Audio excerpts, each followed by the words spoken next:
Olá pessoal, sou Marcos Almeida, sejam muito bem-vindos à Academia dos Engenheiros. Nós estamos em Física 1. Nessa aula eu vou falar de vetores. Vetor é um segmento de reta orientado que apresenta módulo, direção e sentido. Os vetores são usados para expressar grandezas físicas vetoriais, ou seja, aquelas que só podem ser completamente definidas se conhecermos o seu valor numérico, a direção em que atuam, horizontal e vertical, bem como o seu sentido, para cima ou para baixo. Posição, velocidade, aceleração, força e quantidade de movimento são bons exemplos de grandezas vetoriais. Por exemplo, se quisermos saber a posição de algum local, é necessário que se aponte para uma direção. Nesse caso, o sentido do movimento é dado pela ponta do dedo.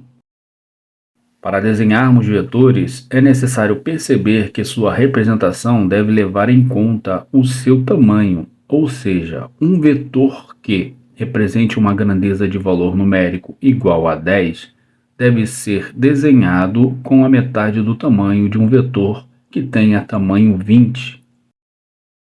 As direções de um vetor podem ser definidas com base no sistema de coordenadas escolhido. Por exemplo, usando-se o sistema cartesiano, as direções do espaço seriam x e y, e um vetor poderia ser escrito como v. O sentido, por sua vez, diz respeito à seta na ponta do vetor, que o indica, podendo ser tanto positivo como negativo. Quando escrevemos que um vetor é definido por suas coordenadas x e y, dizemos que x e y são as suas componentes horizontal e vertical, respectivamente. Quando um vetor encontra-se inclinado sem coincidir com qualquer um dos eixos do sistema de coordenadas, é possível determinar o tamanho das suas componentes. Para tanto, basta conhecermos o ângulo θ, formado entre o vetor e a direção horizontal, e o módulo do vetor A. Para calcularmos essas componentes, é necessário fazer o seguinte. Como você vê, nós temos aqui o cateto AX, o cateto AY, e a hipotenusa, que é A, certo? Então, para sabermos aqui AX, basta pegar o valor de A, e multiplicar pelo cosseno de θ.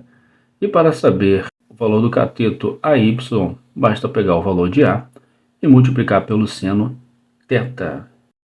Com base nas componentes AX e AY de um vetor, é possível calcular seu módulo.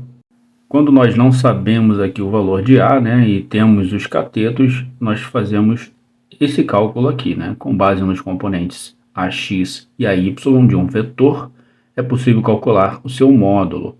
Para isso, basta aplicarmos o teorema de Pitágoras, uma vez que essas componentes são perpendiculares entre si. Tá? Então, para saber aqui o valor da hipotenusa, que é A, e tendo aqui o valor de AX, AY, tal, a gente pode fazer aqui o cálculo com o teorema de Pitágoras. Vetor resultante é um nome dado ao vetor que se obtém após realizar-se uma soma vetorial. Na soma vetorial, devemos considerar o módulo, a direção e o sentido dos vetores para encontrarmos o vetor resultante. Beleza, pessoal? Então aqui foi um breve aí, uma introdução de vetor. Nas próximas aulas nós vamos fazer cálculos aí com vetores, beleza? Então é isso. Espero que tenha entendido, espero que tenha gostado. Um grande abraço e até a próxima.